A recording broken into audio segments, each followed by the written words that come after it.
are going to do an arts and crafts senior activity, and the activity is going to be making coasters, your very own personalized tie-dye coasters.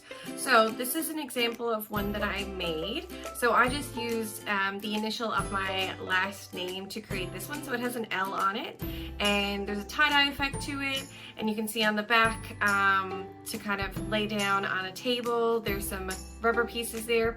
So you can feel free to make this as creative as you want. You could have your set look all the same, or they could be totally different. Now let's get to making. To create our coasters, we are going to need our 5 blank cardboard coasters, our plastic adhesive laminate that's gonna coat over top. We need our mini spray bottle with some water in it. We need our rubber coaster backings, and there's enough for each coaster. And we need a Ziploc bag. It can be any type of Ziploc bag. From your general arts and crafts bag, you want to grab your white glue, your markers, your scissors, your permanent marker, and your tablecloth to protect your work area, because this will be a bit of a messy project. So firstly, I have protected my workspace because this part might get a little bit messy. And what we're going to do is create our tie-dye effect on our coasters first. So I have a few different color combinations here that I've been playing with, but you can choose any colors you like to combine them and give it that really cool effect. So how we go about doing that is we're going to grab our Ziploc baggie. Like I said, it can be any type, and you're just going to kind of create a design using your markers. Now, just like when we tie-dye with clothing, we're not sure the exact result, so you can't control everything about it. So that's part of the fun. It's a bit of a surprise. So you're just going to grab some colors that you think might go good together. You're going to add them here as on the baggie, and then we'll jump into the next step to get it onto the coaster.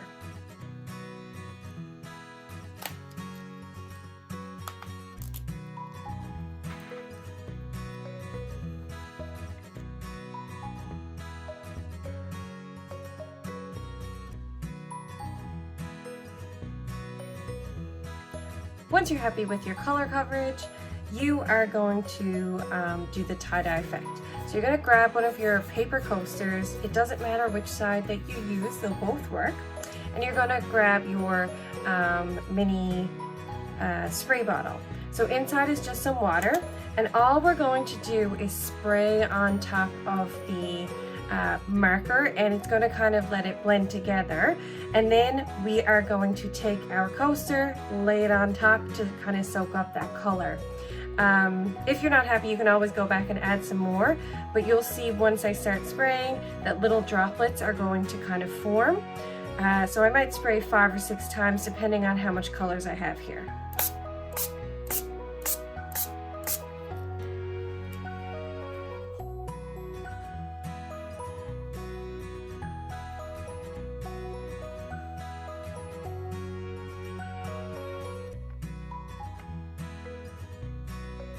Once you're finished with your color and you want to move on to your second one, you have these napkins in your bag so that you can clear off your baggie, and that way you can choose whether you're going to do the same color pattern for all of your 5, or if you are going to decide to do each one differently. So I'm going to go ahead and do 5 different coasters, and I'm going to let the ones dry that I've already done.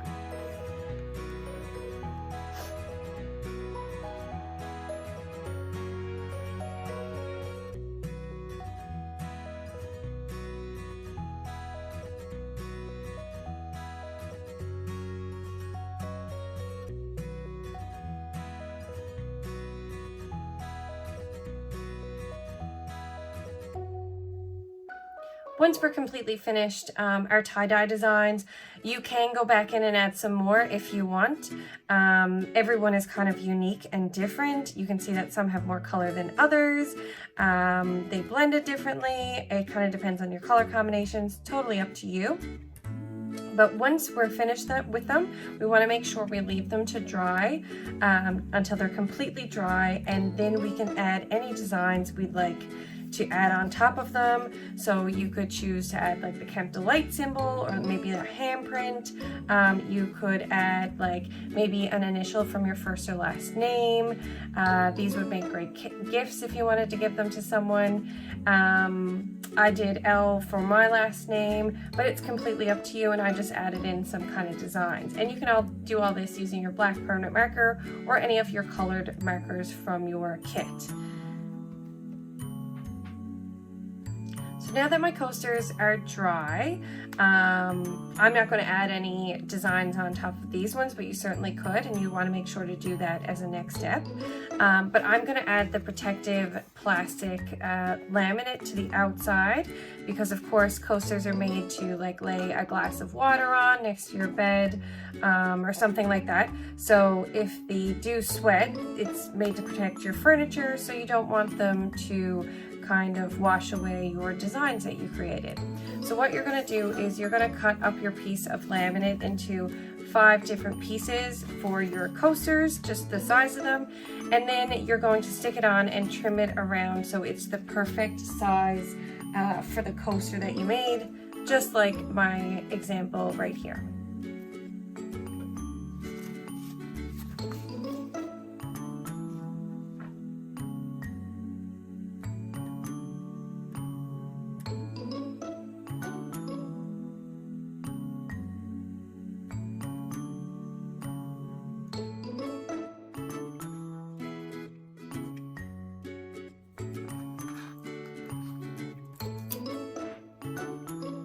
Okay, now that we've added the protective laminate on each one and we've trimmed off the sides, we need to add the rubber coaster backing to each of the coasters. And this will keep it from like sliding around and make it a little bit more substantial.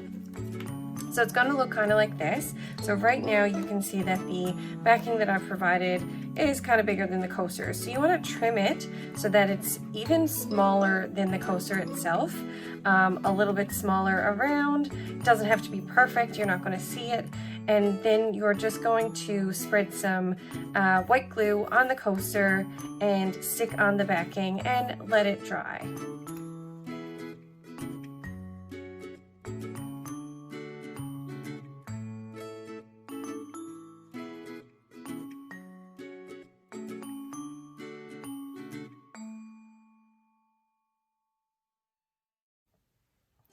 So once you have all of your backings glued on, you want to make sure you leave them to completely dry before using your coasters.